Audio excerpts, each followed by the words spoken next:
Bonjour, bonjour à toutes et à tous, j'espère que vous avez passé une très bonne soirée. Bienvenue pour ce deuxième jour du congrès de la FNCCR.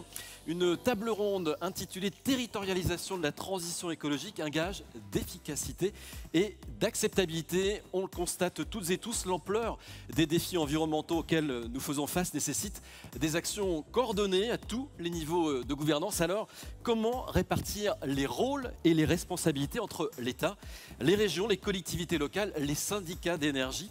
La transition écologique doit-elle nécessairement s'accompagner de plus de décentralisation et de déconcentration? On en parle avec nos invités.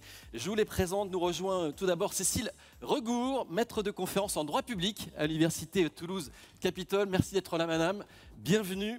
Je vous demanderai si la planification est un outil essentiel pour coordonner les compétences des différents acteurs et qui peut tenir ce rôle. Quel est le rôle des acteurs locaux? On abordera cette question avec des élus. Nous rejoint le sénateur du Doubs, Jean-François Longeot. Bienvenue, merci d'être avec nous. Vous plaidez pour une décentralisation et une déconcentration accrue des services de l'État pour soutenir la transition écologique. Vision défendue également par Jean-François Vigier qui va nous rejoindre, vice-président de l'association des maires de France, maire de Bure-sur-Yvette, conseiller régional. Vous défendez ce que vous appelez le double cliquet. Jean-François Vigier va arriver dans quelques instants, il a été se chercher un petit café et on va démarrer avec lui. Donc il défend le double cliquet, décentralisation et déconcentration. Et je demanderai à Jean-Luc Dupont, maire de Chinon, président du syndicat intercommunal d'énergie d'Indre-et-Loire, qui nous rejoint. Quel rôle doivent jouer les préfets, sous-préfets dans la facilitation et la réalisation des projets locaux de transition écologique? Vous êtes également vice-président et porte-parole de la FNCCR. Avec nous également Nicolas Juillet, président du comité de bassin Seine-Normandie. Vous mettez en garde contre les changements fréquents de politique publique et vous soulignez l'importance de la stabilité dans les décisions. Et enfin, on accueille Stéphanie Mode, la vice-présidente de la région Bourgogne-Franche-Comté. Merci d'être avec nous, madame. Vous êtes en charge de la transition écologique. Je vous demanderai notamment si l'échelle régionale est la bonne échelle pour mener la planification écologique à l'échelle des territoires. Alors, cette table ronde est divisée en 3 temps. On va d'abord discuter ensemble. Je vais vous demander quel est votre regard sur la planification écologique déclinée à l'échelle des territoires. Puis je vous inviterai à me dire si pour réussir cette transition, il faut aller vers davantage de décentralisation et de déconcentration. Et enfin, en guise de conclusion, je vous poserai cette question. Quelles sont les bonnes conditions à réunir pour réussir la territorialisation de la transition écologique? Je propose qu'on commence avec vous, Cécile Regour, maître de conférence à l'Université Toulouse-Capitale en droit public. Question toute simple pour introduire notre échange. Quel regard vous portez sur cette planification écologique déclinée à l'échelle des territoires? Bonjour, merci beaucoup. La planification déclinée à l'échelle des territoires, elle me paraît nécessaire. Elle est ancienne et elle est hétérogène. Et elle invite également à réinterroger différents rapports. Elle est nécessaire d'abord parce que l'État ne peut pas répondre seul aux défis écologiques, climatiques. Il a besoin du concours des collectivités territoriales. Elles ont un rôle important en la matière. Elles ont des compétences qui dépassent d'ailleurs la seule question de la planification. Évidemment, on y reviendra sans doute, mais la réussite est subordonnée à certains éléments, une construction dans l'élaboration et une lisibilité dans son contenu. Ensuite, cette planification, elle est ancienne, elle n'est pas nouvelle. Évidemment, aujourd'hui, elle revêt une acuité particulière avec la création notamment du secrétariat général à la planification écologique, avec les COP régionales. Mais il ne faut pas oublier qu'à l'échelle locale, ce n'est pas nouveau. On a, dès 1946, notamment le commissariat général au plan, en 1959 la commission de l'eau. Donc évidemment c'est difficile de dater précisément quand émerge cette planification, mais elle est ancienne. Et elle est également devenue très hétérogène, très hétéroclite. On a une prolifération de schémas, et si bien qu'il est difficile de les catégoriser, parce qu'on a des schémas qui sont sectoriels, on a des schémas transversaux, nationaux, régionaux, départementaux, intercommunaux, ce qui peut nuire à la lisibilité, à l'articulation de ces schémas. Et enfin, cette planification, elle me semble de nature à réinterroger les relations entre l'État et les collectivités territoriales, et plus largement, d'un point de vue juridique, elle invite à réinterroger le rôle du juge et l'office du juge, justement sur la question de la normativité de ces documents. Donc voilà pour une réponse synthétique sur tous les enjeux de cette planification à titre préliminaire. Et donc on comprend finalement que l'État ne peut pas mener cette transition sans les collectivités, c'est ce que vous nous dites. Absolument. S'il faut un accord, il faut une véritable co-construction. Et on y reviendra, mais dans la définition des objectifs, il faut que ces objectifs soient définis conjointement par l'État et les collectivités territoriales et l'ensemble des parties prenantes à la transition écologique. Nicolas Julien, vous êtes de cet avis, l'État ne peut pas mener cette transition sans les collectivités. La clé, c'est la territorialisation, la clé de la réussite de cette transition, de cette planification? Oui, tout à fait. Je partage complètement ce qui vient d'être dit, c'est que l'État a le rôle de donner des orientations par rapport aux actions qu'on a à mettre en place et par rapport aux résultats souhaités. Après, ça doit se faire sur les territoires, puisqu'on voit bien que sur les territoires, si on partage l'analyse du territoire, on partage les solutions derrière, même dans des moments où sur des dossiers qui peuvent être compliqués, où les gens n'ont pas les mêmes visions. Ça peut être la vision des associations de protection de l'environnement, ça peut être la vision de l'agriculture, de l'industrie, des communes. Mais on voit bien que quand un travail de terrain approfondi et de connaissance est fait et que tout le monde a le même niveau de connaissance, derrière, les solutions coulent pratiquement de source. Bon, alors c'est peut-être un mauvais jeu de mots puisque je suis dans le domaine de l'eau, mais on voit bien dans ce domaine de l'eau que le travail doit se faire en commun et en concertation et qu'il ne peut pas être imposé d'une manière ou d'une autre. Il y a des grands textes qui régissent les choses, il y a les schémas directeurs d'aménagement et de gestion des eaux, il y a tous ces éléments-là, et derrière, effectivement, le travail doit se faire sur le terrain et en relation avec le terrain et par le terrain, parce que c'est lui qui doit être novateur et promouvoir les solutions, parce que c'est lui qui va les appliquer sur le terrain, très clairement. Et le terrain, il est multiple. Le terrain, il est utile, il est là, il est efficace, il sait s'organiser. Et on voit, et moi si je prends par exemple sur le bassin Seine-Normandie, la différence entre les sources de la Seine en Côte d'Or et l'estuaire au Havre, en passant par Paris, on est dans des schémas complètement différents et on voit bien que les solutions par rapport à l'eau, par rapport au milieu naturel, sont complètement différentes des sources de la Seine, de Paris et du Havre. Et donc, mais on est sur un même bassin et on doit travailler tous ensemble parce que tout ce qui se fait à l'amont influe sur l'aval et tout ce qui se fait à l'aval peut aussi influer sur l'amont. Jean-François Vigier, je vous en prie, saisissez-vous du micro. Je le rappelle, vous êtes vice-président de l'Association des maires de France, maire de Bure-sur-Yvette en Essonne, conseiller régional en Ile-de-France. On fait un petit tour de table pour savoir un peu ce que vous pensez tous de cette planification écologique et on a envie de connaître la position de l'Association des maires de France. Quelle est-elle sur cette planification, sur cette territorialisation? Bonjour à tous. Je suis d'abord très heureux de représenter David Lisnard, président de l'Association des maires de France et les membres du bureau à votre table ronde. Je suis, pour ma part, en tant que maire, je suis convaincu que je vis le premier mandat, étant élu depuis 2008, à l'issue duquel mes concitoyens me demanderont des comptes sur ce que j'ai fait ou pas fait en matière de transition écologique. J'en suis absolument convaincu.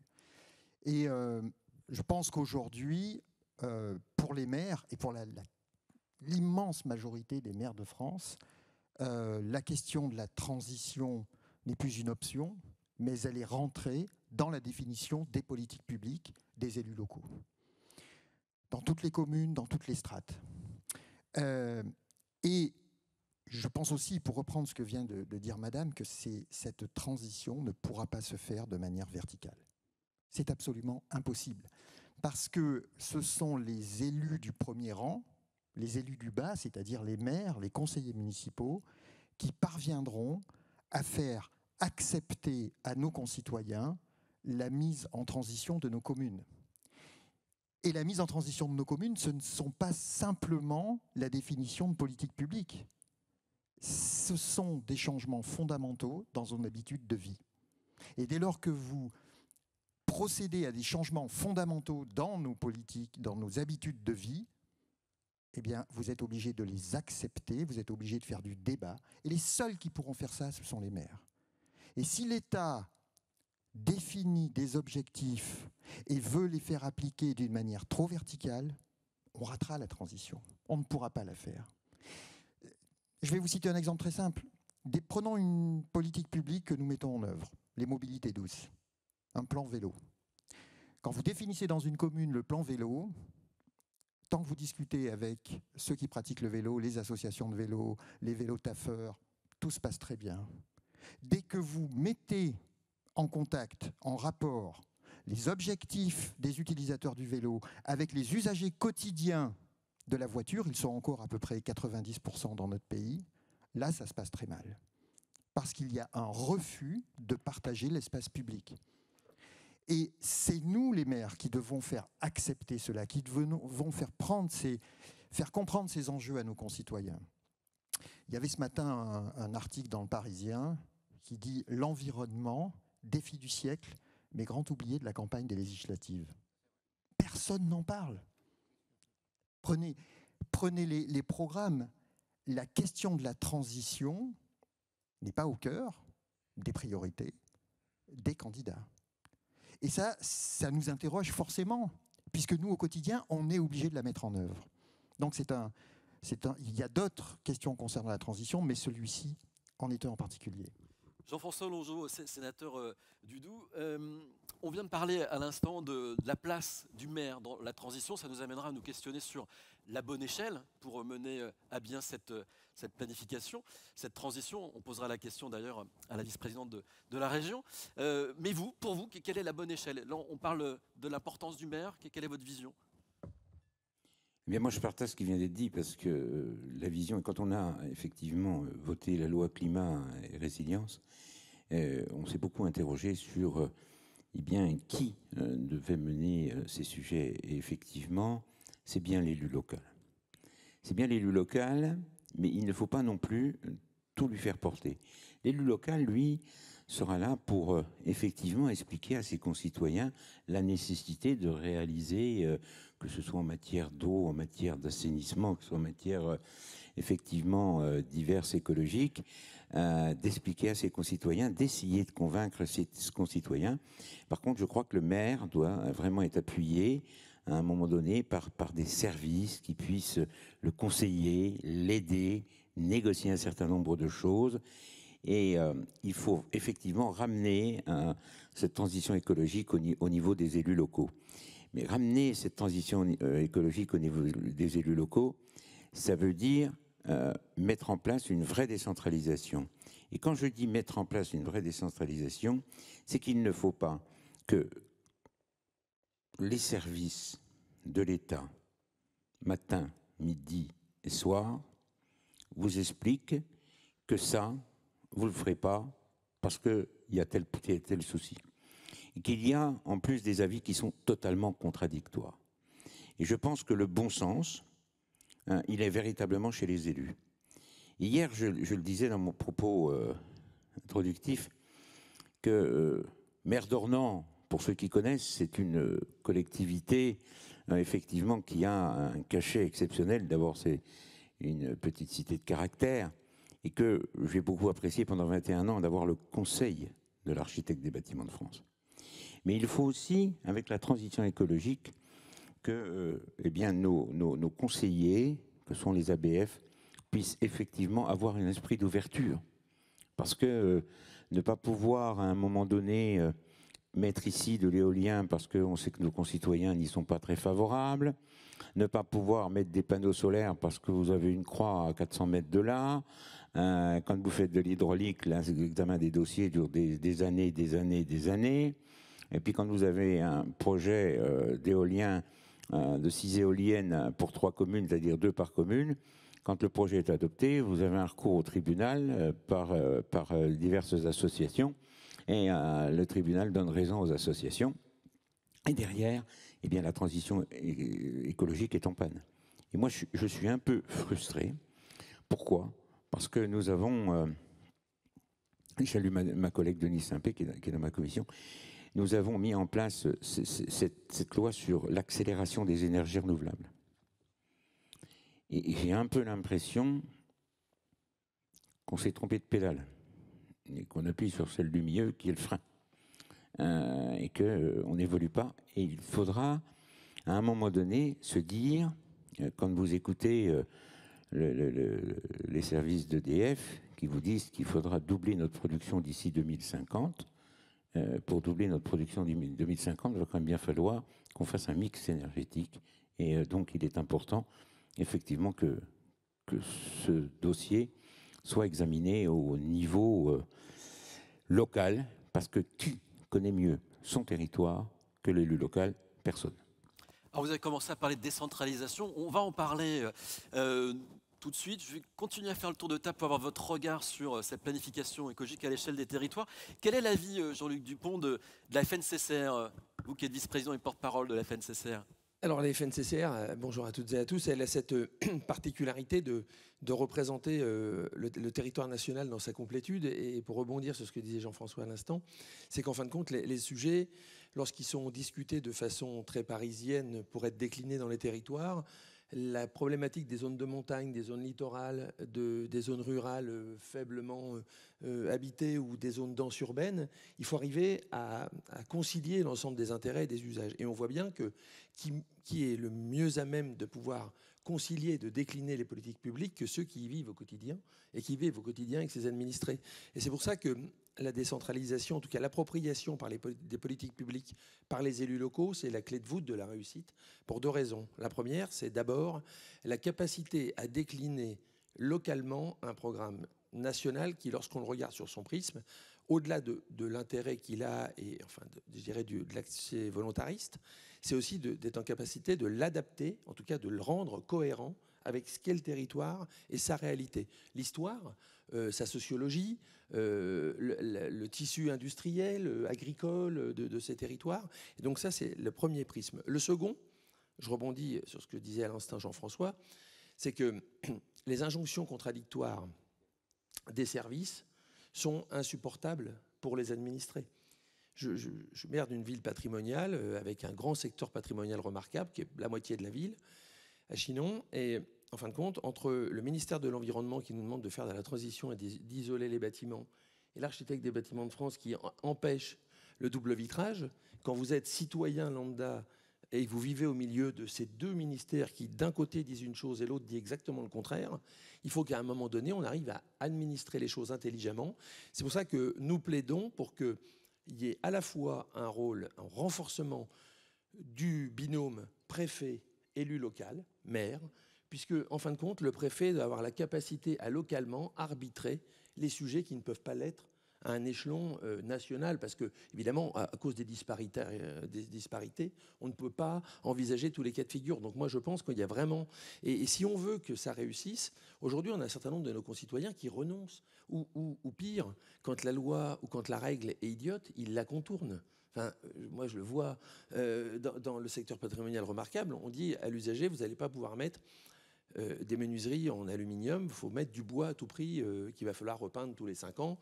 Donc le gars dit OK, il dit rien, il ferme les volets, il change les fenêtres, il rouvre les volets, si personne ne se plaint, 36 mois après, c'est prescrit. Et donc on en arrive à contourner, lorsque la règle est idiote, les gens la contournent. Donc si on veut réussir la transition, faire en sorte qu'elle soit portée et j'irais... On sait que c'est la réussite de la transition, c'est aussi l'appropriation par le territoire, et donc par l'habitant, et qui est le mieux à même de pouvoir donner ce mouvement à l'échelle locale que l'élu qu'il représente. C'est pour ça qu'autour de la FNCCR et des syndicats, notamment départementaux d'énergie, qui sont l'émanation de l'ensemble des collectivités de nos territoires, c'est au travers de ces actions qu'on pense pouvoir être un effet levier cohérent, local, et avec cette proximité qui est extrêmement importante dans ce rôle. Stéphanie Maude, je rappelle, vous êtes vice-présidente de la région Bourgogne-Franche-Comté, et vous êtes en charge de la transition écologique, donc c'est important et intéressant d'avoir votre regard. Cette planification, est-ce qu'elle résonne avec les objectifs que s'est fixé votre exécutif régional ? Oui, la région Bourgogne, déjà bonjour à toutes et à tous. La région Bourgogne-Franche-Comté est engagée depuis longtemps sur la transition écologique, au travers notamment de tous nos schémas. Voilà, ça rajoute encore mais en tout cas, nous avons des schémas régionaux. qui se déclinent. Hein, le SRADET, ensuite on a les SCOT, on a quand même toute la déclinaison qui fait qu'il y a quand même une cohérence sur les territoires. Alors ça résonne bien évidemment, c'est pourquoi la région Bourgogne-Franche-Comté s'est vraiment très vite engagée auprès de l'État, justement, en région Bourgogne-Franche-Comté, pour pouvoir décliner à l'échelle régionale les objectifs de la planification qui doivent être... Tout l'intérêt, quand même, ce qu'on peut saluer, c'est cette volonté maintenant de chiffrer, de mettre des indicateurs, des objectifs à l'échelle nationale, à décliner ensuite à l'échelon régional et infrarégional. Et c'est pour ça qu'on s'en apparaît, parce que effectivement, moi je suis d'accord, hein, je suis également conseillère municipale à Dijon depuis 2008, donc je connais bien l'échelon local et je sais que c'est à cet échelon-là qu'on arrive à convaincre l'ensemble de nos concitoyens et concitoyennes pour pouvoir opérer cette opération et cette transition écologique qui est vraiment devenue extrêmement urgente. Je rajouterais aussi qu'il est question pour moi de courage politique actuellement, c'est-à-dire qu'il faut effectivement aller au-delà de certaines normes, de certaines contraintes, de convaincre, hein, on l'a vu sur la politique vélo par exemple, il faut convaincre. Donc l'intérêt régional, effectivement, ensuite aller discuter à la maille beaucoup plus fine, mais en tout cas avoir des objectifs qui puissent être déjà déclinés à un échelon régional, ça permet d'avoir une vision à un échelon plus fin. Et puis ensuite, après, les territoires étant très différents les uns des autres, quand on parle des zones d'accélération, par exemple sur les ENR, on sait effectivement, alors il y a eu aussi, donc c'était un peu complexe à mettre en œuvre, hein, cette zone d'accélération, ça a demandé beaucoup d'efforts aux maires pour pouvoir traduire localement sur leur cartographie communale qu'est-ce qu'on peut mettre ou pas. Mais en tout cas, ensuite, ça va permettre au sein des comités régionaux de l'énergie de dire effectivement, tel territoire, on va pouvoir plutôt promouvoir tel ou tel ENR. Là, il n'y en a pas assez, donc il va falloir mettre un coup d'accélérateur, mais ça permet quand même d'avoir une cartographie plus fine que l'échelon national pour pouvoir décliner ensuite beaucoup plus localement, ce que je partage encore une fois totalement, que la transition écologique se fait au plus près des territoires. On a fait le tour de ce propos préliminaire ? Oui, je crois bien. Alors, maintenant, on va parler, si vous le voulez bien, de la décentralisation. Vous avez commencé à en parler, monsieur le sénateur Dudou. C'est intéressant d'avoir votre avis à chacune et chacun sur le sujet, parce que est-ce que ce n'est pas l'opportunité, cette planification, d'aller justement vers cette décentralisation que vous souhaitez tous depuis fort longtemps? Nicolas Juillet.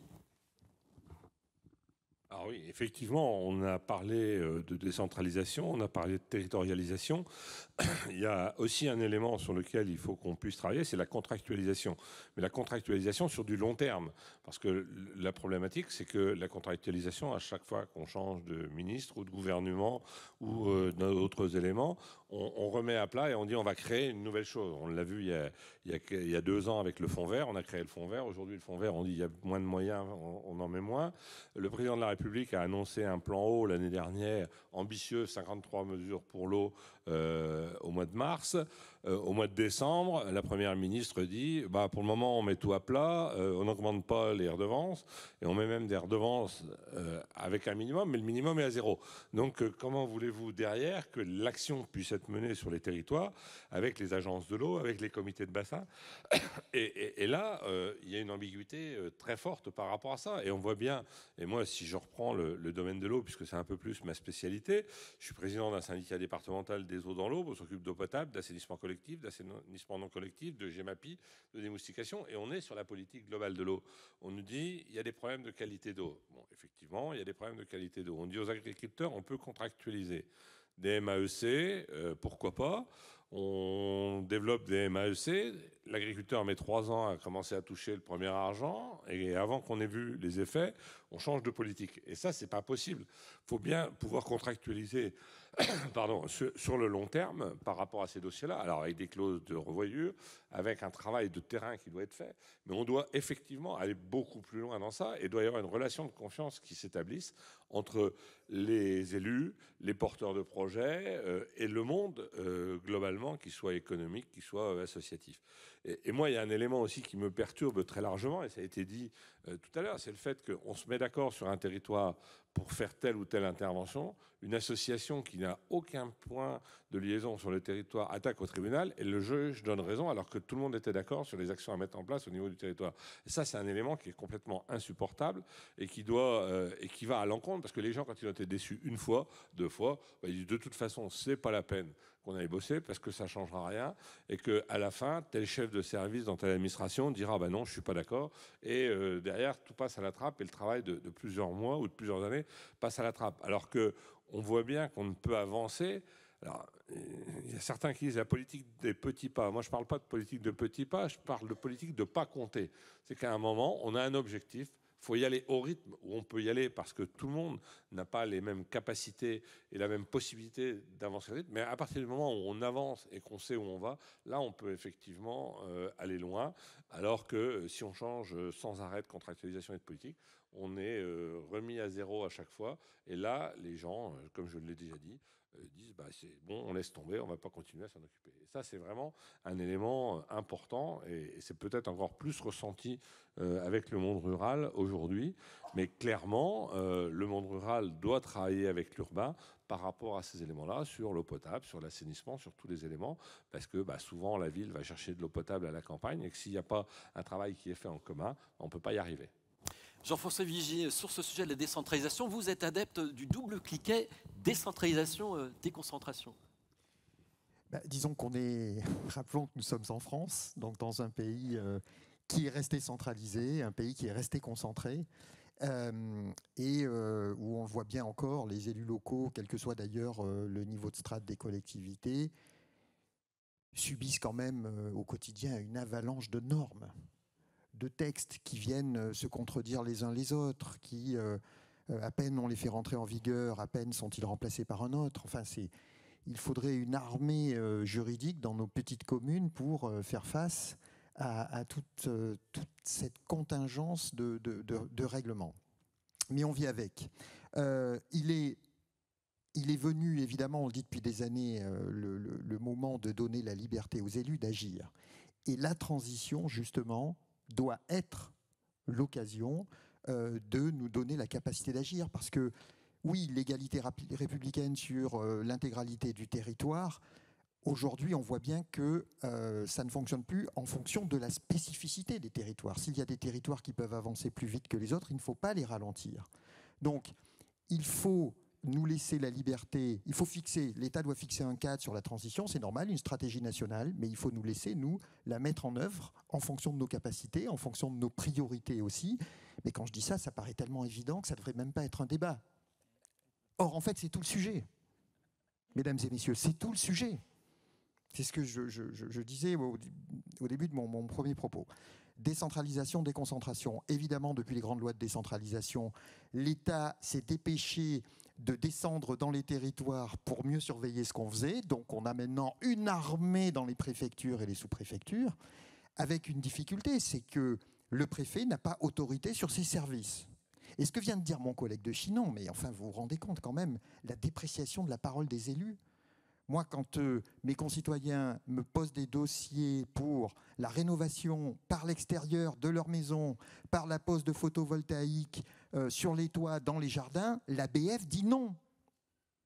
Donc, qui porte la parole de l'État ? Est-ce que c'est celui qui veut une stratégie nationale de décarbonation du pays ? Ou bien est-ce que c'est le représentant du ministère de la Culture qui a une vision personnelle sur la beauté des choses et qui vous explique que non, l'isolation par l'extérieur porte atteinte à l'environnement du site. Et nous, on dit quoi là-dedans ? C'est terrible, et c'est là les limites de la décentralisation. Donc il faut, un, qu'on nous laisse la liberté d'agir, et deux, que l'État parle d'une même voix à Paris et dans les territoires. Et en nous laissant la liberté d'agir en fonction de nos spécificités territoriales qui, on le voit bien, sont complètement différentes d'un endroit à un autre. Jean-Luc Dupont, donc une liberté d'agir localement, parce qu'il y a un risque de démotisation de la parole de l'élu, et aussi de fait, on croit le comprendre, de celle de l'État, de ses services. Évidemment, ce que disait Jean-François à l'instant, il est incarné, je crois qu'on a tous des exemples bien concrets sur l'incapacité à pouvoir faire. C'est-à-dire, en gros, dans service de l'État, on oublie un seul mot, c'est service. Normalement, les gens qui sont là sont là pour accompagner les élus locaux et leur permettre de mettre en œuvre les politiques publiques que seul l'élu est en mesure de décider. En fin de compte, on ne voit que le côté régalien de l'État, censeur, qui contrôle, mais qui, en fin de compte, n'apporte aucune solution au problème. Un exemple, aujourd'hui, il ne vous a pas échappé que la France n'est pas un pays sous-administré. Ce n'est pas l'endroit où on manque d'organisation administrative. Eh bien, ça a pour effet levier qu'à côté de tous les pays qui nous entourent, il faut entre 4 et 5 fois plus de temps pour faire émerger un projet d'énergie renouvelable en France et le voir aboutir que dans les autres pays. Pour obtenir un permis de construire, c'est entre 24 et 36 mois, sans recours évidemment. Et donc, il y a une vraie difficulté, c'est qu'aujourd'hui, sur des enjeux de transition, lorsqu'on dit que la transition énergétique et écologique est l'axe premier sur lequel il faut qu'on agisse rapidement, comment on peut mettre de 24 à 36 mois pour avoir un permis de construire sur un permis où il y a un consensus, un projet local accepté par tous, et on n'est pas capable de le faire. Et c'est quand je parlais tout à l'heure de redonner au préfet l'autorité sur les services qu'il a dans son territoire. C'est pas dur, c'est le préfet. Moi, j'ai eu le cas sur un projet en Indre-et-Loire assez important. Le préfet a réuni tous les services déconcentrés de l'État. Il a dit voilà, vous n'allez pas empiler vos délais les uns derrière les autres. Tout le monde a le dossier en même temps. Dans 3 mois, vous avez remis tous vos avis. On a 1 mois pour mettre les pièces complémentaires. Au bout de 6 mois, le PC a été autorisé et mis en œuvre. Et donc, quand on veut, on peut. C'est possible. Mais il faut qu'on renforce le pouvoir des préfets à l'échelle des territoires de façon à ce que, en fin de compte, les services soient au service des projets et non pas arc-boutés pour pouvoir les empêcher, en tout cas les ralentir dans leur mise en œuvre opérationnelle. Et si on veut aller plus loin, même dans la chaîne de valeur, je pense qu'il faut aussi, si on dit que notre capacité à s'autonomiser sur l'énergie, avoir de la molécule du biogaz français produit ou de l'électron local, eh bien il faut qu'on aille plus loin. Quand vous dites aujourd'hui, on est en train de construire une filière biométhane, vous connaissez le parcours du combattant pour aller faire du biométhane. Et on nous dit, en gros, il n'y aura plus de gaz fossile dans les réseaux. Tout le monde est d'accord avec cette stratégie. Mais quand vous annoncez en parallèle que vous risquez de supprimer les chaudières gaz dans le bâtiment, c'est un contresens qui est envoyé, qui fait que tous les gens qui ont commencé à modéliser, à rentrer dans un modèle de construction de méthaniseurs, et qu'on vous dit en gros il n'y aura plus de débouchés à part la carburation, on passe à côté des sujets. Et penser que demain la transition écologique, elle se fera sans le biométhane, c'est extrêmement complexe. Je crois beaucoup à la multiplicité, à la pluralité des usages en fonction des sources énergétiques possibles. Donc il faut qu'il y ait aussi un cap et qu'on arrête à un moment donné d'initier une filière et de la saborder le lendemain avec une décision, une annonce qui est évidemment contre-productive et qui va mettre de l'incertitude. Et vous le savez comme nous, le président d'EDF le disait hier matin, quand les gens ont plus confiance dans un sujet, ils arrêtent, ils freinent carrément. Donc il faut vraiment qu'on garde cette cohérence à l'échelle de nos politiques publiques. Jean-François Longeot, je vous voyais réagir, il y a trop de contradictions, donc trop d'incertitudes. Oui, beaucoup trop de contradictions, et ce qui entraîne l'incertitude, et ce qui entraîne aussi quelque chose qui met les maires dans des situations compliquées, c'est comme nos concitoyens considèrent que lorsqu'ils veulent faire quelque chose, on va tout leur conseiller pour qu'ils ne le fassent pas, donc ils font sans demander. Et ce qui, derrière, pose un problème énorme à l'élu local. Et je peux vous citer plusieurs exemples d'élus locaux qui ont déposé des plaintes pour une extension d'une maison sur un site où ce n'était pas constructible et où, effectivement, je comprends que le procureur ait d'autres soucis et classe sans suite. Et quand vous croisez votre concitoyen, il vous regarde, puis vous fait un bras d'honneur. Puis vous avez le voisin qui vous dit, mais au fait, là, moi j'ai envie de faire quelque chose, pas à peine que je dépose quelque chose, puisque n'importe comment le voisin l'a fait. Moi je crois que la décentralisation, ça passe par 2 éléments forts. C'est 1, l'État doit impulser une politique. Et 2, c'est un mot qu'il faut qu'on mette dans le dictionnaire. Première page, c'est le mot confiance. Il faut que l'on fasse confiance au territoire, confiance aux élus locaux. Ce ne sont pas des imbéciles, ce sont des gens qui sont dévoués pour leur collectivité et il faut leur faire confiance. Et je pense que ça, c'est fondamental pour effectivement réussir plein de projets. Parce que quand vous avez décidé un certain nombre de choses, et c'est aussi fondamental, l'accélération du développement des énergies renouvelables. Et vous avez des dossiers, moi j'ai des dossiers qui datent de 2008. où il n'y a pas de problème, ça c'est sur de l'éolien, il n'y a pas de problème, il n'y a pas de panneaux dans les rues, il n'y a pas de pancartes sur les maisons, eh bien le projet n'est toujours pas sorti. Ce serait depuis début 2024 ou mi-2023, on dirait, c'est pas très grave, mais 2008. Et on vous dit derrière, la ministre Agnès Pannier-Runacher à l'époque disait, elle avait raison, il faut, messieurs les préfets, il faut développer les ENR.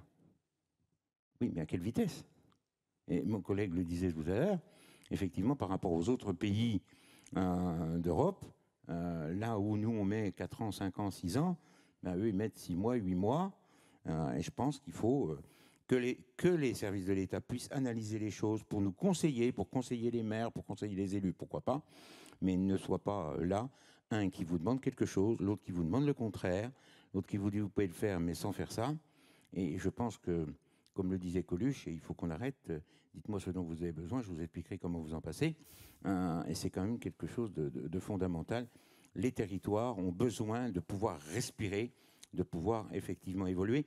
Et nous devons parlementaires aussi, parce qu'il ne suffit pas de dire il faudrait faire, il faudrait que nous aussi, les parlementaires, on se remette en cause. On se remette en cause sur un certain nombre de sujets. Si vous parlez tout à l'heure de la loi climat et résilience, on est parti de la sortie au Conseil des ministres, 35 articles, je crois, ou 38. On a fini à 375 après examen entre l'Assemblée nationale et le Sénat. Donc on a peut-être rajouté un peu une cuillère quand même, hein, pour ne pas employer le mot louche. Et donc on a mis des choses en place, comme ça, d'un seul coup, sans faire d'expérimentation. Il faut aussi que l'on mette en place une expérimentation dans les territoires. On a mis en place le ZAN, ça part d'une bonne intention, très bonne intention. Mais on s'aperçoit que c'est compliqué, pas la région qui me dira le contraire, de mettre en place le zéro artificialisation nette. On a mis en place les ZFE, les zones à faible émission. Vous lirez la presse demain, vous avez une ville comme Grenoble, qui dit « Oh là là, attendez, stop, là je ne sais pas le mettre en place ». Pourtant, des élus qui sont motivés sur ce sujet. Et donc, je pense qu'il faudrait que nous fassions de l'expérimentation et que nous arrêtions aussi, tous les jours, de changer la politique. Je vais vous donner un exemple sur lequel Christophe Béchu a beaucoup écouté d'ailleurs. C'était sur la consigne de la bouteille plastique. Nous, dans ce département, dans cette région, depuis très longtemps, on fait un tri. La maire de Besançon l'a dit hier. On fait partie des meilleurs départements en France pour le tri sélectif. Et bien on allait nous dire, mais attendez, il faut arrêter ça, vous allez faire de la consigne plastique. Non, mais attendez, non. Faites-le en expérimentation dans les territoires où effectivement il n'y a pas de politique de tri. Mais arrêtons, parce que d'abord, on va toujours collecter. Donc en matière de gestion des gaz à effet de serre, le camion passera toujours devant chez vous. La poubelle jaune sera moitié pleine. Donc la collectivité qui est en charge de la collecte percevra moins d'aide. Donc comme elle percevra moins d'aide, elle sera obligée d'augmenter sa redevance, ses tarifs sur la poubelle noire, sur les déchets ménagers. Et nos concitoyens, qu'est-ce qu'ils diront? Ils diront merci messieurs, plus on trie, plus ça nous coûte cher, donc on arrête de trier. Voilà, je crois qu'il faut effectivement qu'on puisse aussi faire de l'expérimentation sur nos territoires qui sont différents. Stéphanie Maude, sur la décentralisation, quel peut être le rôle de votre région, des régions? Bon, je l'ai déjà dit en partie tout à l'heure, je pense que c'est vraiment un échelon intermédiaire extrêmement intéressant pour passer justement de l'État qui doit nous donner des caps, un cap effectivement, une orientation, une stratégie nationale, pour ensuite la décliner au niveau des territoires. Et c'est vrai que la région est l'échelon intermédiaire. Je voudrais juste revenir quand même sur cette notion d'effectivement...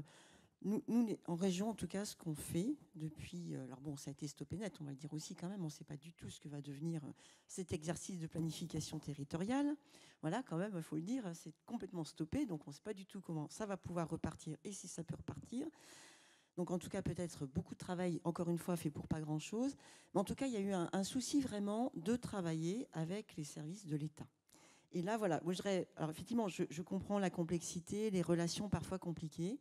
Mais je pense qu'on a besoin, de toute façon, de travailler aussi en confiance avec les services de l'État et se dire qu'à un moment donné, on peut s'entendre, on peut aussi, un échelon régional et après infra, effectivement, pouvoir définir des stratégies communes. Et c'est vrai que cette planification, au moins, ça a eu le mérite de faire travailler ensemble les services de l'État, les services de la région, avec cette petite complexité qu'au niveau des régions, comme des départements ou autres, il y a des élus. Donc ça aussi, c'est aussi la place de l'élu, effectivement, dans tous ces dispositifs-là, qui est parfois un peu compliqué. Dire aussi que, moi je suis... Alors finalement, il y a trop de normes, c'est trop compliqué. On a quand même eu aussi des exemples où parfois, heureusement, qu'on avait la législation et qu'on n'a pas forcément suivi, y compris les élus, hein, quand il y a eu des autorisations de permis de construire dans des zones qui n'étaient pas constructibles. Voilà, voilà. Donc je pense qu'il faut aussi savoir quand même, il y a des normes extrêmement importantes en termes environnementaux. Moi, ma délégation, c'est la transition écologique. Donc j'ai à la fois le volet énergétique. Donc je comprends l'urgence d'accélérer, mais pas n'importe comment, effectivement. Et puis le côté biodiversité, où on a quand même cette sauvegarde. Donc c'est un enjeu, enfin voilà, il faut réussir à tout croiser. Et pour terminer rapidement là-dessus, je pense qu'il faut aussi, et tout l'intérêt de la planification, c'est la transversalité des politiques.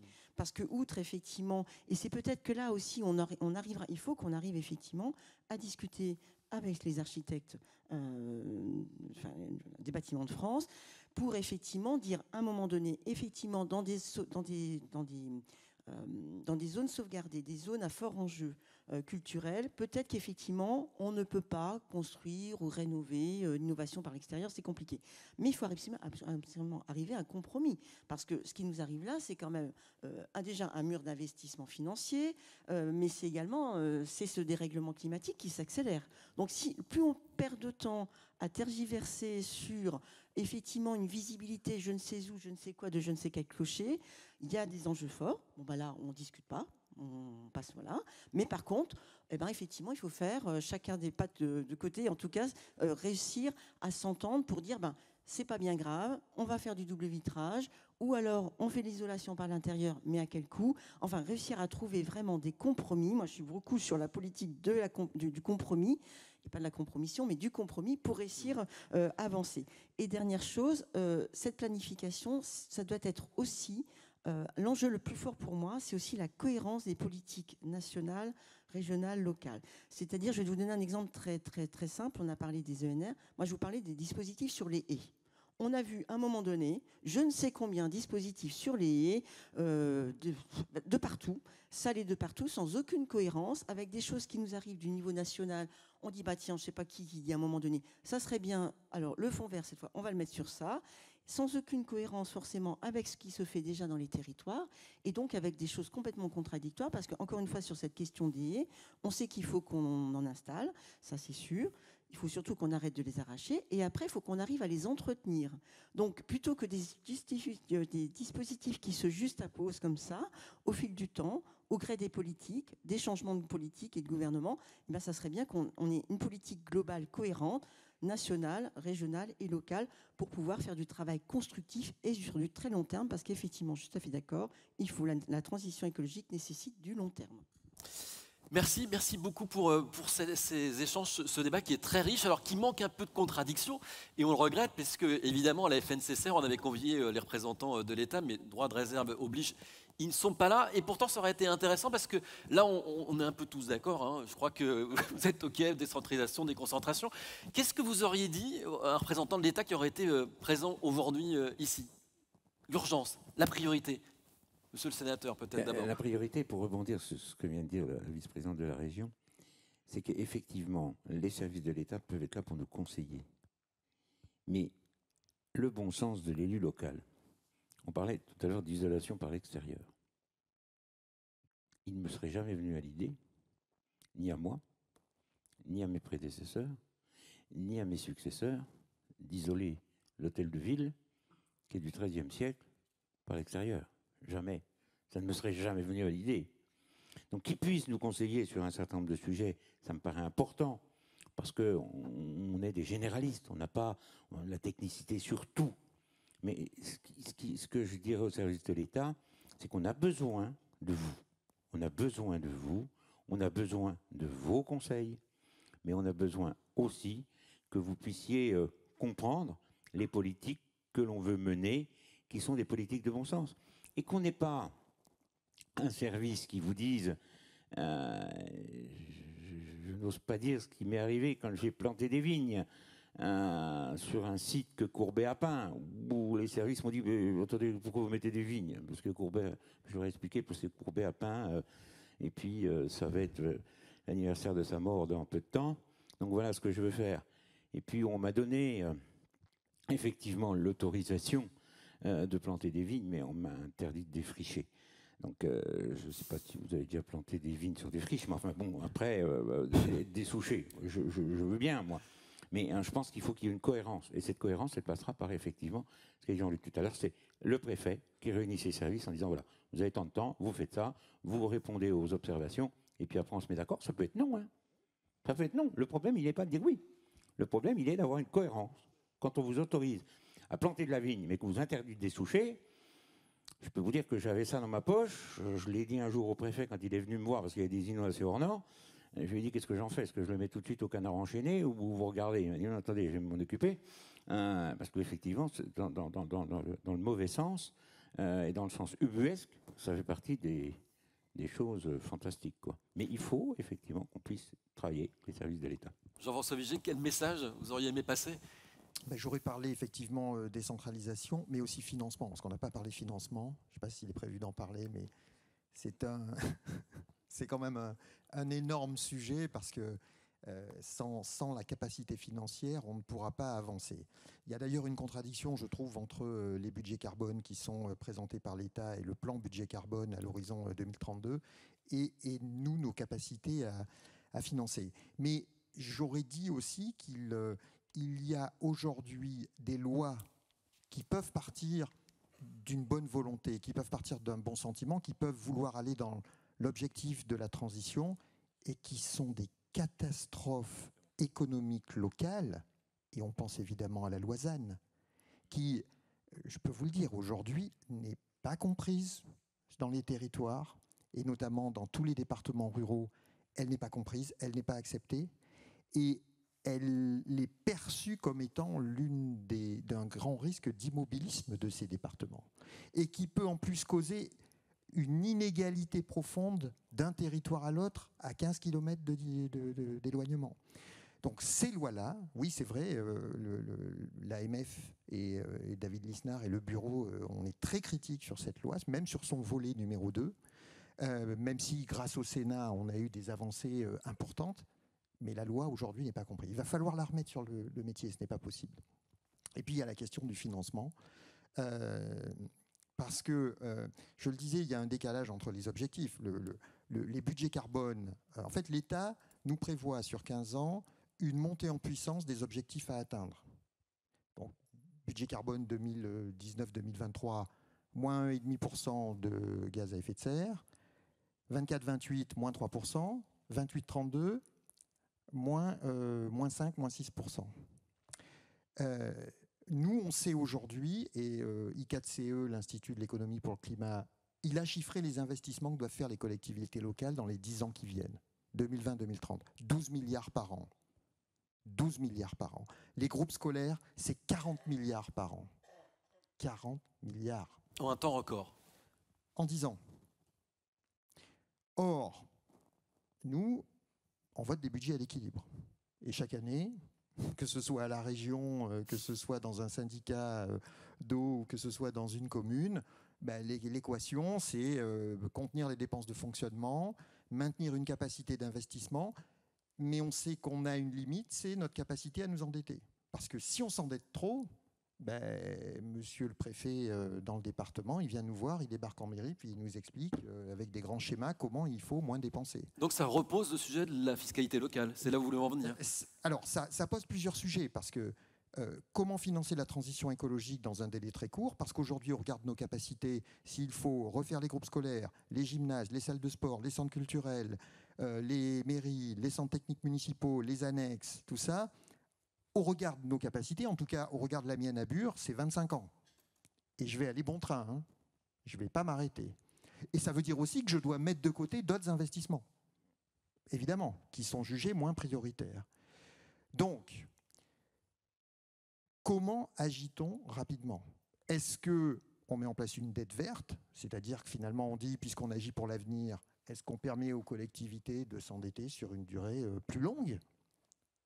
Voilà, il faut se dire, est-ce que maintenant on est plafonné à 10 ans ou est-ce qu'on ne peut pas dire on monte à 25 ans pour vraiment faire ces investissements urgents? Et puis il y a quand même un autre sujet dans nos communes, moi que j'ai du mal à expliquer. Il y a une grande cause nationale qui est liée à l'urgence climatique. Si on doit tous mettre le paquet pour pratiquer ces investissements, est-ce qu'il est normal qu'il n'y ait qu'une catégorie de nos concitoyens aujourd'hui qui participe à l'effort fiscal dans une commune? Voilà, ça c'est une question que je pose. Est-ce que c'est normal, dès lors qu'on a supprimé la taxe d'habitation, qu'il n'y ait que les gens qui payent la taxe foncière qui participent à cet effort? Et ça, c'est très dur à faire expliquer. Ça ne peut pas créer de cohésion collective dans une commune. Et au regard des efforts qu'il y aura à faire, ça va devenir très difficile. Et puis je mets de côté, bien entendu, toutes les dotations. Et là, c'est ce que j'aurais dit aussi aux représentants de l'État ce matin, c'est que la DGF, la dotation globale de fonctionnement, ça ne permet pas de faire des politiques publiques. C'est de l'argent qu'on nous donne, qu'on peut baisser d'une année sur l'autre. Elle n'est toujours pas indexée sur l'inflation. Les fonds verts, on l'a vu, c'est bien, mais c'est loin d'être suffisant. Et dès qu'il y a une coupe budgétaire, boum, on coupe le fonds vert. Donc tout ça, quand ça s'additionne, la question qu'on pose, c'est grande cause nationale, urgence climatique, comment on la réalise en 10 ans? Jean-Luc Dupont, sur ce sujet, donc, qu'est-ce que vous auriez dit au secrétaire général de la planification écologique? Est-ce que vous auriez parlé aussi de moyens, de financement, de fiscalité locale? Je pense qu'il y a Jean-François Longeau disait tout à l'heure qu'il faut remettre dans le dictionnaire le mot de la confiance. Je crois qu'en fin de compte, aujourd'hui, on est dans un mode de défiance. C'est-à-dire que plutôt que de travailler de manière coordonnée, on a toujours le sentiment que les élus locaux vont aller contre les politiques accompagnées par les services de l'État. Je ne connais pas un maire qui souhaite contrevenir à la règle pour le principe, ou en tout cas, sa volonté est d'abord de mettre en œuvre. Ensuite, ce qui peut le bloquer, c'est justement qu'à chaque fois qu'il va pousser une porte, on ne l'accompagne pas pour faire, on lui explique comment il ne fera pas. Et ça, c'est ce qui devient le plus complexe. Donc la notion de confiance, elle est extrêmement importante plutôt que celle de la défiance. Et on n'a plus besoin de garde-chiourme dans les préfectures, on a besoin de gens qui sont au service pour nous aider d'abord à accompagner les politiques. Quand on voit, Stéphanie expliquait tout à l'heure, les difficultés d'accompagnement du changement. Le changement de mode de vie, il n'est pas spontané. La nature humaine fait qu'on se conforte un peu dans ce qu'on est. Et lorsqu'on essaie de bouger nos habitudes, ça demande une vraie remise en cause. Et donc, un investissement collectif. Et donc, si on veut accompagner ces changements sociétaux qui sont évidemment difficiles mais nécessaires, il faut qu'on soit en capacité de les porter. Donc, il faut à la fois ramener la confiance. Quand on parlait du financement juste avant, moi, à chaque fois que l'ABF, dans le site patrimonial remarquable, met une ligne supplémentaire dans son avis, ça coûte 50 000. Mais on ne sait pas qui finance. C'est-à-dire, c'est pas dur de prendre la plume et de rajouter une ligne en disant vous allez remettre des meneaux en pierre sur cette façade-là, alors qu'elle est démontée depuis c'est une maison du 15e, mais dont tout a été démonté depuis le 16e. Mais c'est pas grave, il faudrait revenir. Alors il y a un côté passéiste, c'est-à-dire moi reconstruire la ville sur la ville, c'est bien, mais un jeune couple du 21e siècle, il veut bien vivre dans une maison du 15e, mais avec le confort du 21e. Enfin, les gens, ils n'ont pas envie de vivre dans des pièces à 4 mètres de haut avec des fenêtres qui ressemblent à des meurtrières et où, quand tu as passé un hiver, tu sais que tu ne repasseras pas un second parce que ce n'est pas confortable. Donc, il faut être capable d'adapter les politiques publiques à ces enjeux-là de transition. Donc, la sauvegarde patrimoniale, elle est essentielle, mais un secteur sauvegardé, il n'a de sens que s'il y a des gens qui vivent dedans. Si c'est pour faire des musées à ciel ouvert dans les cœurs de ville où personne ne vit, ça n'a aucun sens. Moi, quand on m'impose de remettre des rues pavées avec du vieux pavé, ou quand tu as compris que même quand tu es jeune et que tu as fait 500 mètres dans la rue, c'est un enfer. Enfin, je veux dire, alors tu mets une maman avec une poussette, le syndrome du bébé secoué en bout de la rue, tu l'as directement. Donc à un moment donné, il faut qu'on arrive à concilier les usages. Le fait que ça soit beau et que ça corresponde à la rue pavée qu'avait Jeanne d'Arc quand elle est venue à Chinon en 1429, d'accord. Mais les gens qui vivent ici, c'est plus Jeanne d'Arc. Il faut leur dire que les gens ont évolué. Mais non, mais ça vous fait sourire. Mais je vous promets que la vision patrimoniale, elle en est réduite à ça. Il faut quand même concilier à la fois, et c'est pas une raison pour faire n'importe quoi, et les mettre de l'enrobé dégueulasse aux pieds, c'est pas ce que je plaide. Je dis simplement que si on veut être cohérent, il faut que les gens puissent y vivre correctement, et avec les usages de la vie du 21e, et non pas celle du 15e. Nicolas Juillet. Oui, alors effectivement, beaucoup de choses ont été dites, mais il faudrait reprendre un exemple. Il y a une quinzaine d'années maintenant, la Champagne-Ardenne avait été un territoire pilote pour innover dans les permis de construire ou les autorisations d'exploiter les entreprises, où il y avait un seul chef de file, c'était un représentant d'une administration qui pilotait toutes les autres. Et ça a super bien marché. Sauf qu'entre-temps, les régions ont changé et l'État a dit oh, bah, c'est trop compliqué à organiser, donc on arrête. Et on avait là, j'ai vu des dossiers de méthanisation qui en 1 an et demi pouvaient être réalisés. Aujourd'hui, il faut 3 ans ou 3 ans et demi. Après, l'autre point, c'est qu'il faut qu'on soit aussi innovant. Et d'être innovant, aujourd'hui, c'est des fois un peu compliqué parce que quand on propose quelque chose, et on le voit, on dit on veut réindustrialiser la France. Bien. Il faut prendre des terres pour faire des usines. On ne peut pas faire autrement. Et l'agriculture dit attendez, vous allez nous piller des terres. Derrière, on dit faut des compensations. Donc on reprend des terres alors qu'on a du zéro artificialisation net, on a tous ces éléments qui sont en ligne de compte. Est-ce qu'on ne peut pas inventer aussi des schémas? Et moi, dans le département de l'Aube, il y a un projet d'EPR. On est en train de bosser avec EDF, on est en train de bosser avec tous les partenaires pour dire mais cet argent-là, ne doit-il pas être mis dans tout ce qui est la vallée de la Seine, avec les zones humides, avec la protection des captages, avec tous ces éléments-là, pour dire demain, l'argent qui est mis doit servir à tout. Ça a été dit tout à l'heure sur une haie peut être positionnée pour les petits oiseaux et la biodiversité, c'est bien. Mais si cette haie-là, on a travaillé tous ensemble et qu'on la positionne, elle sert au ruissellement, elle sert à améliorer la qualité de l'eau, elle servira donc de toute façon à la biodiversité, elle servira éventuellement à moins inonder les communes, et on aura réussi quelque chose. Avec le même argent, on pourra en faire 3 fois, 4 fois, 5 fois plus, parce qu'on aura coordonné les choses et on aura une efficacité derrière. Donc ça, l'élément, il doit effectivement être travaillé au niveau territorial. Et moi, au niveau du comité de bassin Seine-Normandie, en préparant le 11e programme, j'avais dit au service, il faut qu'on travaille sur le fait que les collectivités ou les territoires nous proposent des contrats territoriaux eau et climat, qui fait que ce qu'ils vont faire dans leur territoire, ça correspond au schéma directeur d'aménagement global qu'on a, au programme de mesures global qu'on a, mais c'est l'essentiel pour eux. L'inquiétude des services, c'est-à-dire, mais comment on va faire pour juger de l'opportunité? C'est au porteur de projet de vous démontrer que son projet, c'est le meilleur parce qu'il servira plusieurs intérêts. Et aujourd'hui, ça a été un vrai succès et tout le monde nous dit, sur le 12e programme, il faut qu'on continue de la même manière. Le problème, c'est qu'on est en train de préparer le 12e programme, qu'il n'y a plus personne au ministère, il n'y a plus personne nulle part. Et la semaine dernière, on nous a dit, faut pas voter l'équilibre besoin-ressources, et on l'a quand même voté. Et pour le moment, le gouvernement ne s'y est pas opposé. C'est pas de la défiance, mais c'est de dire, on vote des recettes, on vote un équilibre recettes-dépenses pour donner de la visibilité au territoire et à l'action de pouvoir se faire. Et je crois que c'est ça qu'on a besoin, c'est de dire, on a de la visibilité, on a de l'action, on est prêt à la faire sur les territoires, en se regroupant, en travaillant tous ensemble, parce que c'est possible de le faire, mais il faut que les objectifs soient clairs et il faut que les décisions soient claires. Moi, c'est ça. Et les préfets peuvent être facilitateurs à partir du moment où ils vont piloter les gens de l'ADREAL, qui vont piloter les gens de l'ARS, qui vont piloter tout ça, et que chacun ne va pas vous imposer ces contraintes dans son coin qui sont incompatibles les unes des autres. Stéphanie Maude, il s'est dit beaucoup de choses. On a parlé des moyens financiers indispensables pour mener à bien cette transition écologique, de la mobilisation de nombreux acteurs et aussi des habitants. On n'en a pas suffisamment parlé, mais c'est quand même le moteur, le citoyen, cette transition écologique. Tout à fait. Alors, effectivement, c'est vraiment de même que les corps intermédiaires, les entreprises, les syndicats, les associations qui sont quand même les forces vives. Et donc, il faut vraiment travailler avec et vraiment les écouter, les entendre, parce que les initiatives, on a parlé d'initiatives, d'innovation, ce sont souvent aussi des acteurs du territoire qui le font, qu'ils soient citoyens, entreprises ou autres. Juste un mot quand même, parce que la transition écologique, c'est une réorientation profonde de nos politiques. Nos politiques, c'est quand même des élus qui le font, puisque c'est quand même on nomme un chef d'État et un gouvernement qui applique ensuite.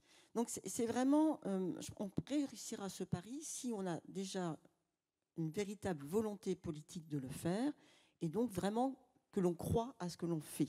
Voilà. Et donc, une moment qu'on a un gouvernement qui donne un cap, qui donne les moyens dédiés, et là je suis tout à fait d'accord, sur les moyens dédiés, il faut que ce soit des fonds vraiment dédiés de l'État. Il faut redonner des marges de fiscalité, quelles qu'elles soient, parce que les régions, on est vraiment, là, un exemple probant, nous n'avons pas de fiscalité propre, donc on en souffre terriblement. Donc pour mener des politiques ambitieuses, il faut des fonds dédiés, il faut une fiscalité propre.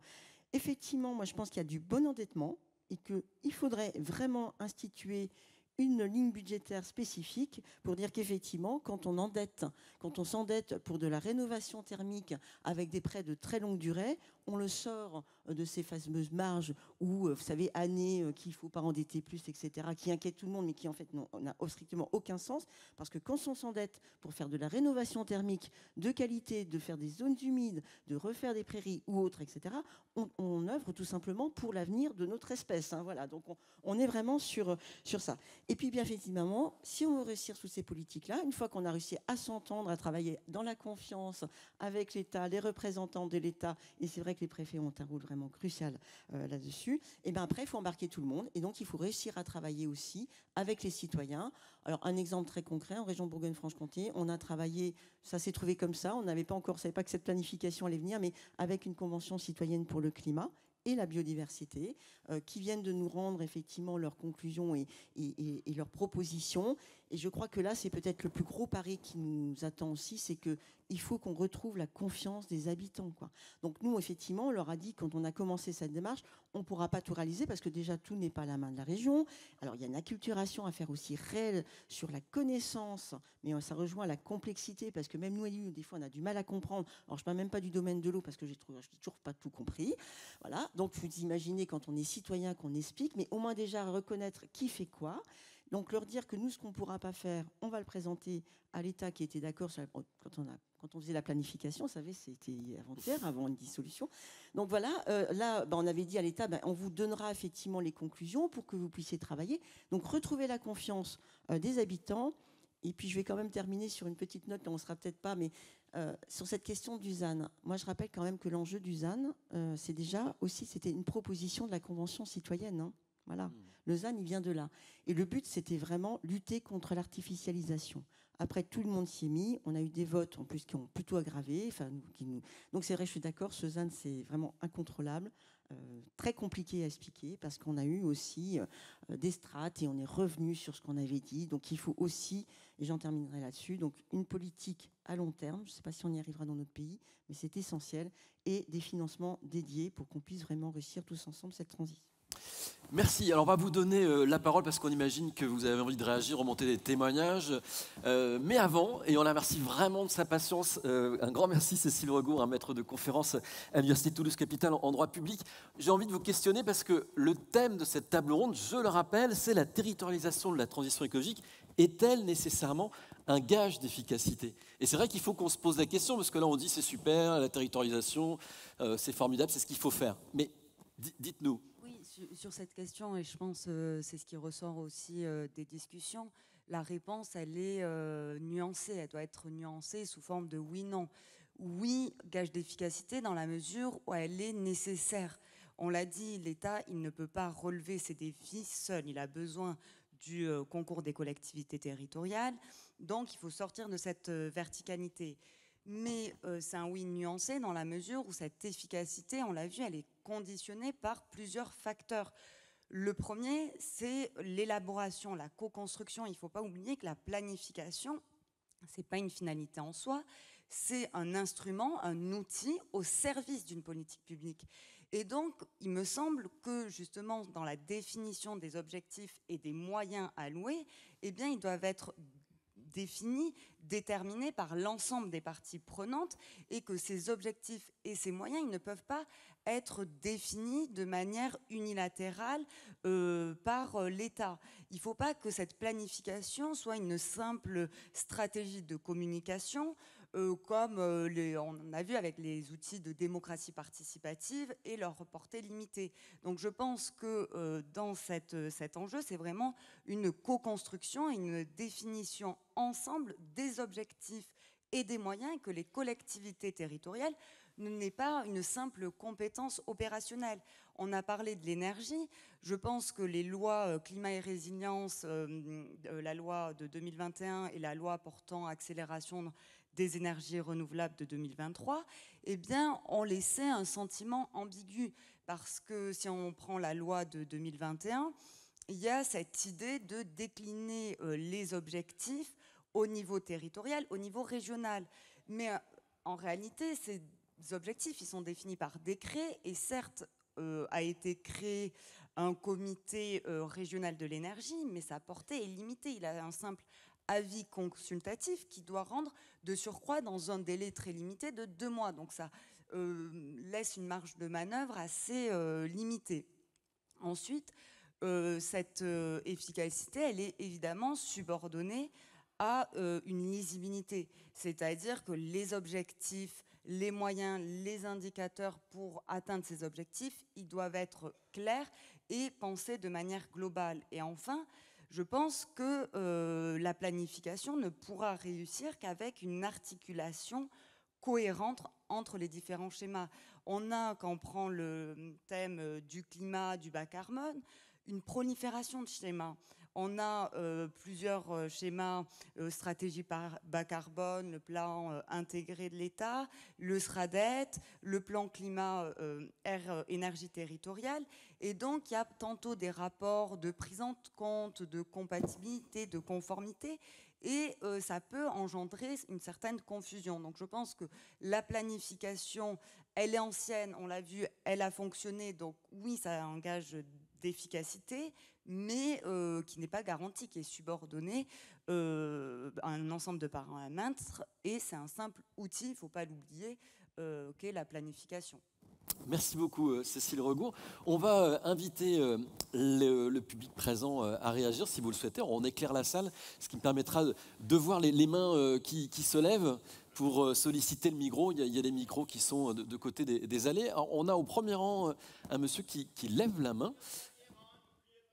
Et on n'oubliera pas le dernier rang.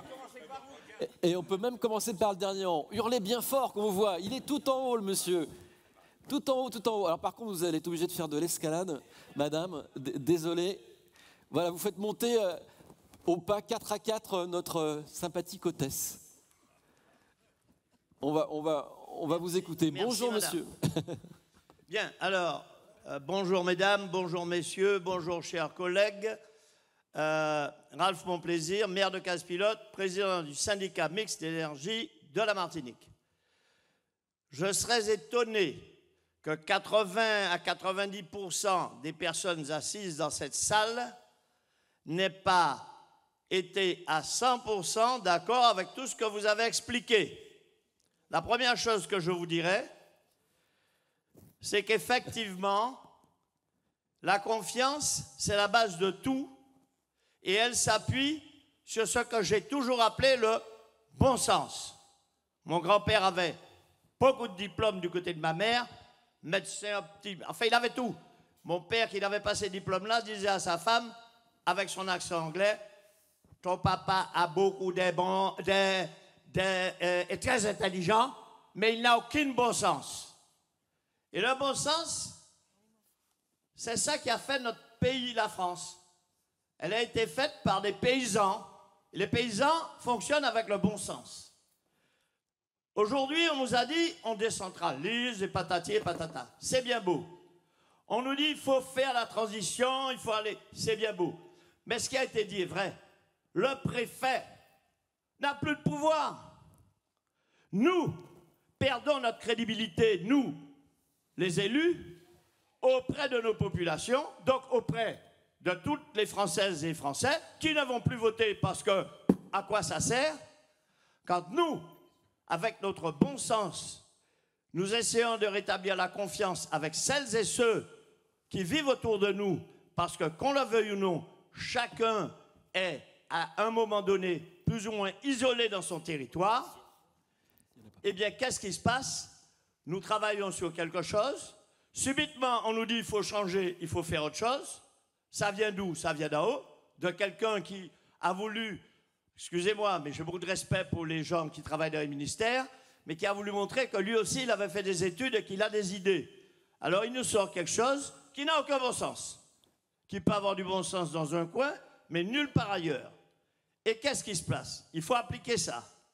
Et quand vous, élus, vous arrivez avec la volonté de faire quelque chose, vous avez une personne qui vous dit non, et vous lui dites, mais on me dit qu'il faut, ça a été dit, il faut faire la transition, il faut gérer la consommation.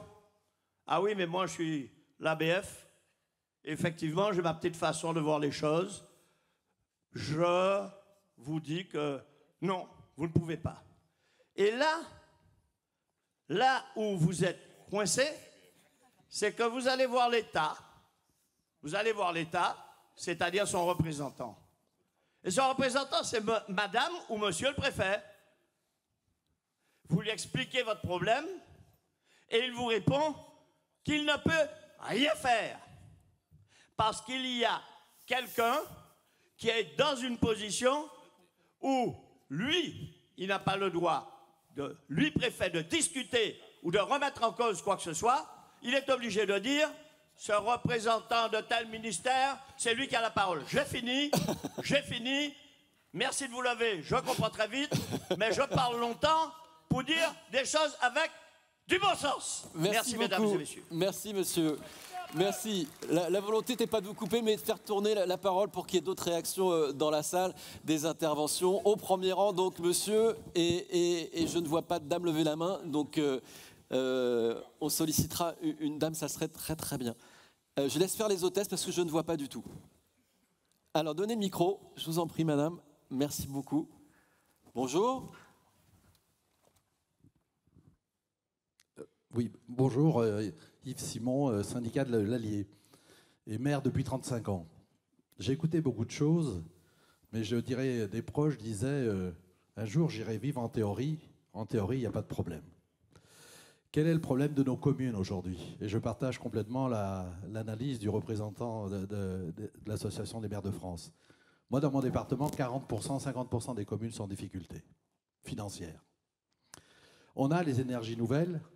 Dans ma petite commune, je viens de faire l'acquisition de 90 hectares et on va faire 60 hectares de panneaux, propriété communale. Et donc, je vais baisser l'impôt et je vais aider les agriculteurs à payer leurs charges sociales. Et quand on regarde l'IFER, qui a été baissé, quelle bêtise! Parce que je pense que les énergies nouvelles, demain, peuvent aider les collectivités à améliorer leurs ressources. Parce que quand vous faites de l'investissement, moi j'ai écouté la région, j'ai écouté beaucoup de choses, mais l'État dit, si vous avez par exemple des loyers sur des logements, je ne vous rembourse pas la TVA. Et je pense qu'aujourd'hui, moi j'ai une commune qui a 4 ans de budget d'avance, j'ai jamais augmenté les impôts, et résultat, j'ai augmenté les rentrées financières, les loyers, de 10 000%.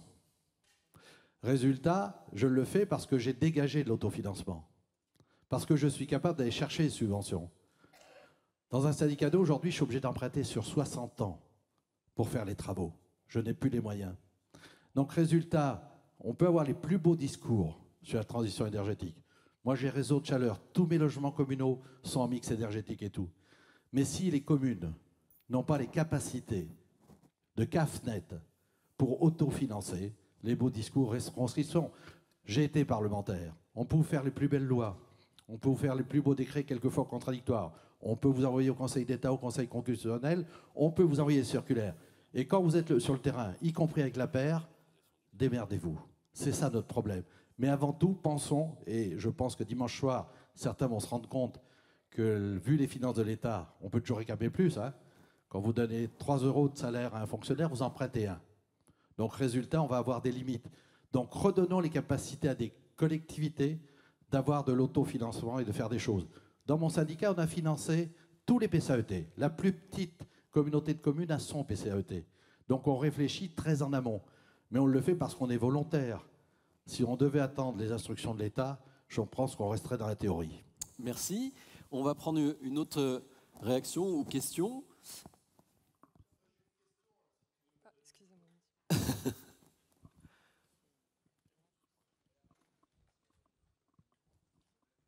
Alors, on écoute. Bonjour. Bonjour, une question, un commentaire. Gilles Noël, moi je viens d'un village de la Nièvre, Varzy, 4414 hectares. C'est comme ça que je présente mon village. Moi je crois au mot village, là où la transition écologique, elle va se mettre en place. Et donc ma question, elle est, mon collègue de l'AMF a été un petit peu taquin avec nous, les élus ruraux. Est-ce qu'on ne serait pas plutôt d'accord pour qu'au niveau du financement, la dotation globale de fonctionnement soit remise en cause et qu'on crée une dotation d'aménité rurale dans laquelle on parle de biens communs, d'espace, de surface, plutôt que de population. Et aujourd'hui, s'il y en a un qui sait comment marche la DGF, moi je suis preneur de secours. La dotation de solidarité rurale, si elle pouvait correspondre uniquement aux villages ruraux de moins de 3500 habitants, si la dotation d'équipement des territoires ruraux pouvait correspondre uniquement, c'est nos capacités d'investissement que l'État nous soutient, pour les communes rurales, j'en serais fort aise. Le commentaire, pour le ZAN, je suis désolé, moi j'arrive à comprendre, et mes collègues, ils arrivent à comprendre. Ils arrivent à comprendre ce que les parlementaires, et votre collègue du Sénat, lui, il nous a aidés dans la compréhension. Non, tout n'ira plus dans les métropoles, tel que le schéma régional avait été conçu. Nous avons droit à 1 hectare, parce qu'a priori, on n'a pas de jugement à nous dire. Vous n'avez pas artificialisé ces 10 dernières années, vous ferez rien. La vie et le ruissellement, c'est dans les métropoles. Donc, on arrive à comprendre ça. Excusez-moi, monsieur le collègue de l'AMF, mais on n'est pas plus bête que les autres pour comprendre ça. Maintenant, charge à nous de balayer aussi devant notre porte pour qu'on ait au moins un document d'urbanisme avant 2026. Et que la technostructure, parce qu'elle s'est occupée de complexifier les affaires, elle puisse effectivement faire montre de confiance, tel que vous l'avez exprimé, et donc de cohérence sur les territoires, notamment ruraux. Merci. Merci beaucoup pour votre intervention. On va demander à Jean-François Vigier de réagir et puis on va malheureusement arrêter là le jeu des questions-réponses. J'en suis désolé puisqu'à 10h30, on enchaîne avec les grands témoins qui viennent nous parler. Alors, Jean-François Vigier. Merci à mon collègue d'avoir soulevé ces 2 points qui sont essentiels. Le premier, je répondrai par son commentaire. C'est pas l'opposition entre l'urbain et le rural. Nous, en territoire périurbain, on la comprend pas plus, la loi ZAN. Et encore une fois, elle crée de l'inégalité dans les territoires.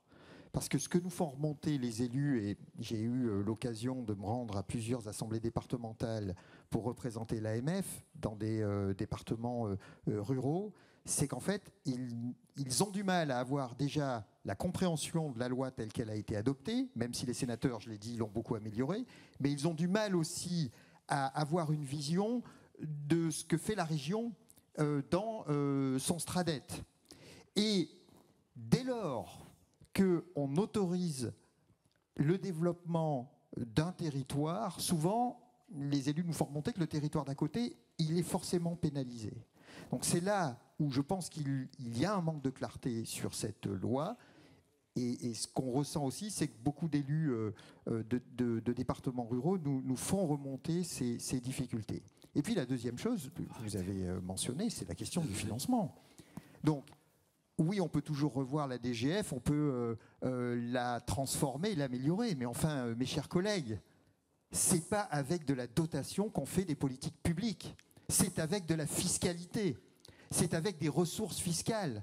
Refusons qu'on nous donne, qu'on soit sous, vous savez, l'égouttoir qui nous donne de l'argent.